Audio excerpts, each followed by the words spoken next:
بسم الله الرحمن الرحيم. الحمد لله رب العالمين والصلاة والسلام على أشرف الأنبياء والمرسلين نبينا محمد وعلى آله وصحبه أجمعين أما بعد.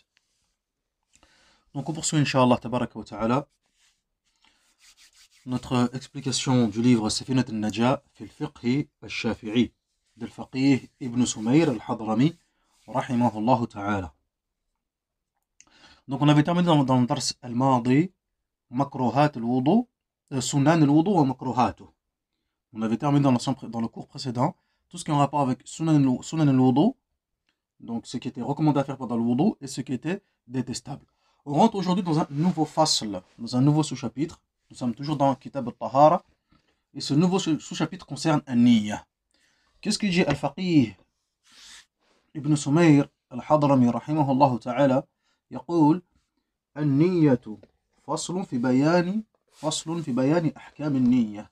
النية قصد الشيء مقترنا بفعله ومحلها القلب والتلفظ بها السنة. Donc qu'est-ce qu'il nous dit ici? Ici il traite de quoi donc? De ahkam an-niyya, les règles qui concernent ou les règles relatives à quoi donc? À l'intention, an-niyya. Donc il nous dit que an-niyya قصد الشيء مقترنا بفعله. Donc il nous explique ce qu'est la niyya. Ici l'auteur il va mentionner trois règles qui concernent la niyya. Les Shafi'iyya mentionnent en tout 7 règles. Sab'a. Tamam. Comme ils disent haqiqatun hukmun zamanun wa mahal kayfiyyatun shartun wa maqsoodun hasal. Mais ça on le verra Inch'Allah Tabaraka wa Ta'ala plus tard dans d'autres kutub comme dans Mukhtasar Abi Shuja' ou bien encore dans Al-Yaqut Al-Nafis fi Madhab Ibn Idris. Mais ici lui l'auteur a mentionné 3 règles seulement, uniquement 3 règles. La haqiqa, qu'est-ce que c'est? Mahalluha, l'endroit, le lieu, al-mahal, où se trouve cette niyya? والكيفية والكيفية. طيب, et on a dit qu'elles sont nombre de 7. حقيقة, le sens de la niyya. Qu'est-ce que la niyya? حكم, son statut. زمان, à quel moment? طيب, à quel moment? ومحل, où est-ce qu'elle se situe? كيفية, le comment, شرط, condition, ومقصود, le but. طيب, هذا هو.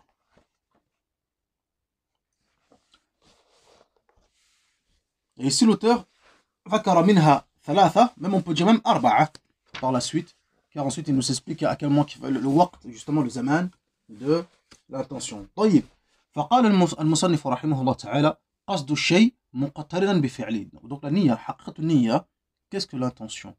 حقيقتها, c'est قصد الشيء, le fait d'avoir le but, l'intention de faire une chose, tamam, et مقترنا بفعله, on a l'intention de faire une chose tout en faisant cette chose-là. مقترنا بفعله. Donc j'ai l'intention de manger, mais cette intention c'est une intention qui est ferme, certes, et je l'ai au moment même où je suis en train de manger. Qu'est-ce que tu fais? Eh bien, je mange. Ton intention est liée en même temps, quoi donc, que l'acte. ومحلها, où est-ce que se situe? القلب. وهذا بالإجماع. وهذا بالإجماع أو بالاتفاق. À ce sujet, il y a unanimité, comme quoi l'intention se trouve في القلب. طيب, في القلب. والتلفظ بها سنة. Ça c'est un problème avec les Shafi'iyya. Ça c'est un problème qu'on reproche beaucoup aux Shafi'iyya. On l'a vu ça dans Mukhtasar Abi Shuja', il me semble, dans certains durus, etc. والتلفظ بها سنة. Lorsque certains fuqaha, les Shafi'iyya, ils disent que la prononcer est une sunna. Mais qu'est-ce qu'ils entendent? Est-ce qu'ils entendent par là que c'est une sunna du prophète sallallahu alayhi wa sallam, etc. Thabita, rapporté par un hadith, ila akhrihi, la abadan. Comme ils ont mentionné les ulama shafi'iyya. ولكن المقصود c'est le sens louraoui de la sunna. Le sens louraoui, c'est-à-dire c'est une voie, c'est une tariqa. Et non pas le sens shari'i. بأنه ثابت عن النبي صلى الله عليه وسلم.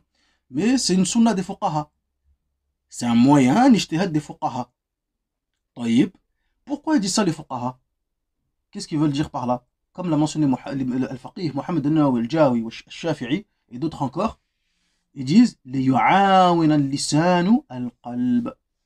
ليعاون اللسان القلب.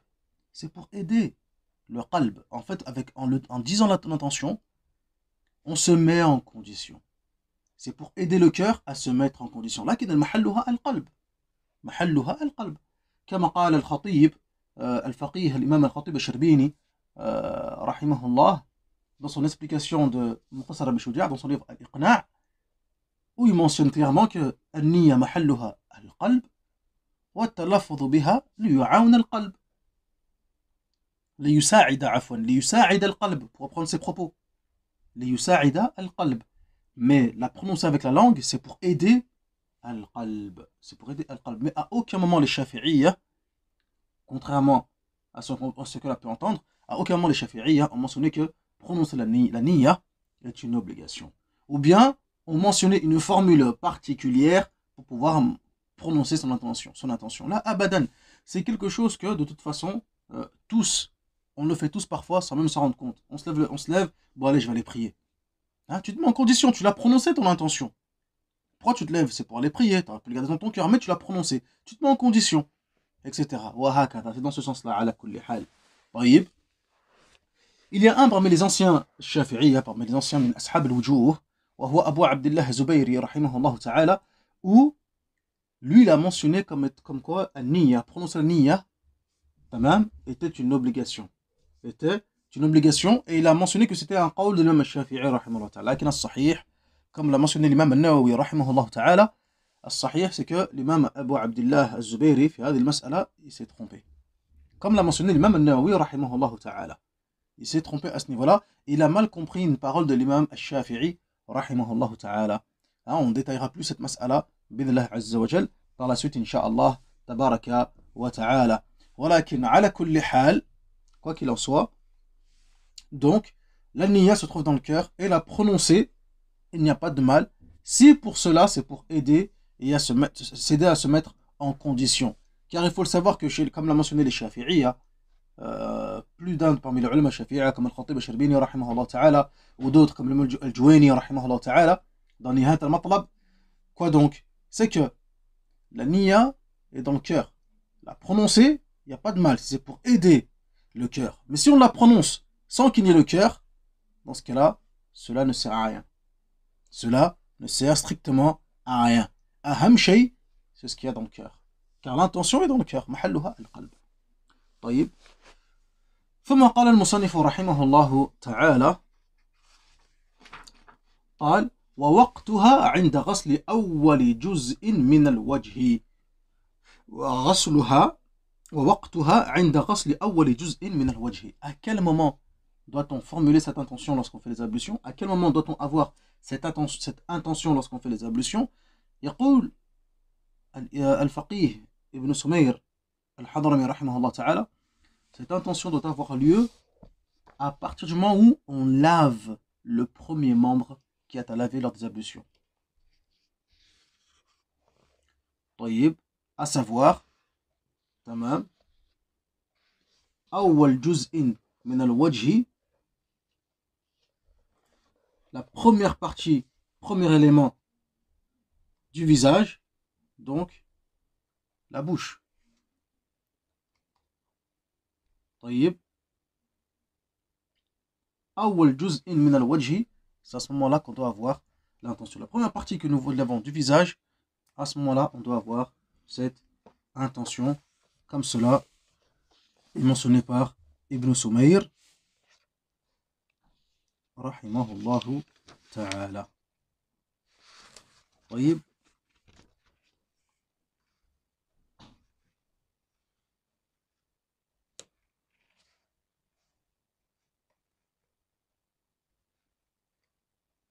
نعم. Ensuite, il poursuit en disant at-tartib. Donc, لا يقدم عضو على عضو. Là, on doit respecter le tartib lors des ablutions, à savoir ne pas, barakallahu fik, ne pas, jazakallah khair, laver un membre avant un autre, etc.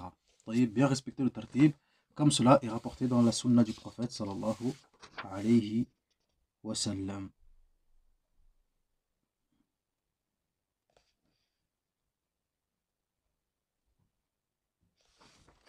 جيد. Ensuite, on rentre dans un nouveau fasl. يقول المصنف رحمه الله تعالى: فصل في أحكام المياه. فصل: الماء قليل وكثير. القليل ما دون القلتين، والكثير قلتان فأكثر. القليل يتنجس بوقوع النجاسة فيه وإن لم يتغير، والكثير لا يتنجس إلا إذا تغير طعمه أو لونه أو ريحه. Donc ici ce fasl concerne quoi donc? Concerne al-ma, l'eau, grande quantité et petite quantité, et les conséquences et les règles qui s'appliquent suite à cela. Donc il nous dit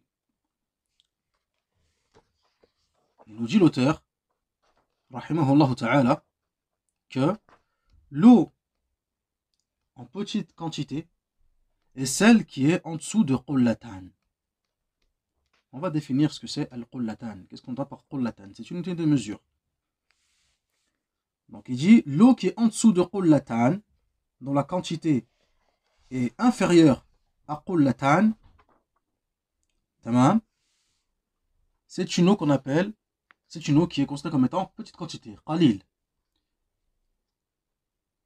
Et l'eau qui est en grande quantité, al-kathir, c'est celle qui est au minimum qullatan ou au-dessus.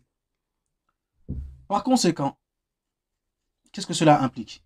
Cela implique que l'eau en petite quantité, al-qalil, est sujet à quoi donc? À être souillé par le simple fait d'être touché par une souillure, par une najasa. Et même si l'eau n'a pas été altérée. Là,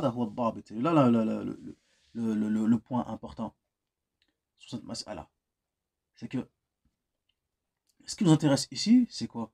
C'est que par conséquent, si l'eau elle est en petite quantité, cela signifie quoi donc?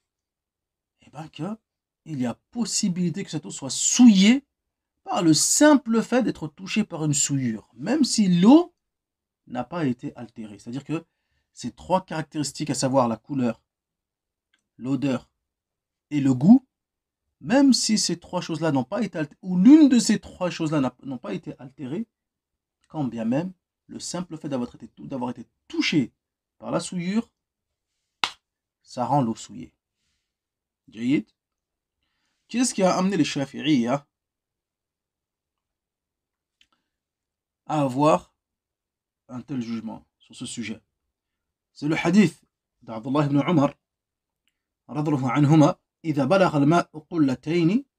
Donc hadith d'Abdullah ibn Umar qui rapporte que le prophète sallallahu alayhi wa sallam a dit: إذا بلغ الماء قلتين لم يحمل خبثا وفي رواية نجسا. Si l'eau atteint قلتين, il n'y a rien qui peut la souiller. Par conséquent, qu'est-ce que disent les fuqaha? إذ مفهومه أن ما دونهما يحمل الخبث. Par conséquent, qu'est-ce qu'on comprend du hadith? La compréhension du hadith implique que ce qui est en dessous de qullatayn peut être quoi donc? Peut être souillé. Ce qui est en dessous de qullatayn peut être souillé. Voilà la preuve, le dalil sur lequel s'appuient les fuqaha shafi'iyya pour émettre un tel jugement. Donc on poursuit la parole de Cheikh al-Faqih Salim ibn Abdullah ibn Sumayr al-Hadrami rahimahullah ta'ala. Donc il poursuit ensuite en disant: al-ma'ul kathir, par contre l'eau en grande quantité, elle ne peut être souillée que si uniquement l'une de ces trois caractéristiques, ne serait-ce qu'une seule d'entre elles, a été altérée. Son goût, sa couleur et son odeur. Et là, il se base sur quoi donc? Pour remettre un tel jugement, il se base sur l'ijma', sur un consensus. Car il y a ijma' des ulama sur le sujet. Il y a des hadiths, hadith Abu Umamat al-Bahili, Ind al-Bayhaqi et d'autres encore, طيب, concernant le fait que si l'eau a été altérée, si son odeur a été altérée, son goût, etc., que l'eau ne peut être souillée que si son goût a été altéré, sa couleur, son odeur, etc. Mais ces hadiths-là sont da'if.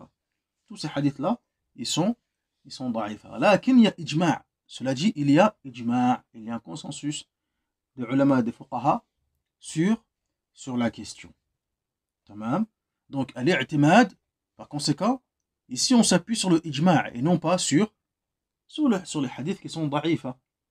On rappelle que le consensus, l'unanimité, le ijma', c'est un dalil parmi adilat al-shara'. Ça fait partie des preuves, parmi les preuves juridiques. Al-kitab, wa sunna, wa l'ijma', wa l'qiyas.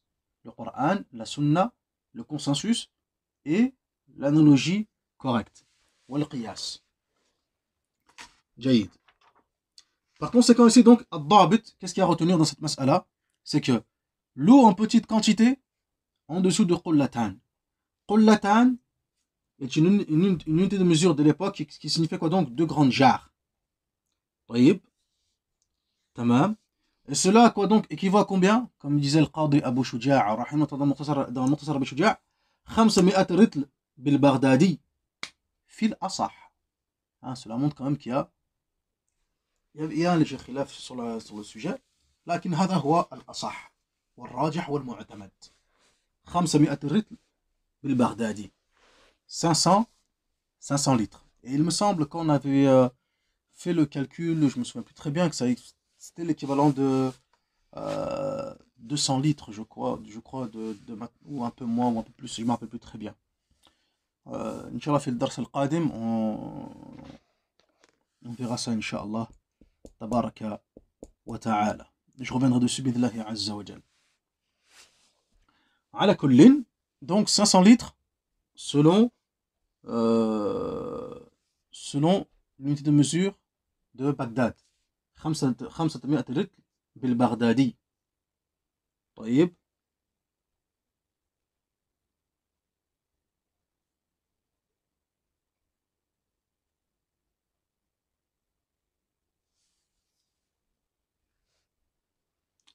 هذا هو. جيد. Donc, une fois que l'eau a atteint qullatan, cette quantité, ou voire plus, elle ne peut être souillée. Sauf si son goût, ou son odeur, ou sa couleur, l'une de ces trois caractéristiques a été altérée. Tamam. Et on se base sur cela, sur le consensus, et non pas sur les hadiths qui sont faibles sur la question. Par contre, si l'eau est en dessous de qullatan, par conséquent, le simple fait d'être touché par le najasa rend l'eau quoi donc? Rend l'eau souillée, avec laquelle par conséquent on ne peut ni se purifier ni l'utiliser, etc. طيب نكتفي بهذا المقدار. On va s'arrêter là Inch'Allah tabaraka wa ta'ala. Dans le dars al-qadim, on va rentrer dans un nouveau fasl concernant mujibat al-ghusl. Concernant mujibat al-ghusl. طيب, les causes du grand lavage. Quelles sont les causes et les éléments, tamam, qui, barakallahu fik, impliquent de faire le ghusl, le grand lavage. Inch'Allah tabaraka wa ta'ala. Subhanaka Allahumma wa bihamdik. Ashhadu an la ilaha illa ant. أستغفرك وأتوب إليك. نسأل الله الكريم رب العرش العظيم أن يرزقنا وإياكم العلم النافع والعمل الصالح والدعوة إليه والصبر على الأذى فيه والحمد لله رب العالمين.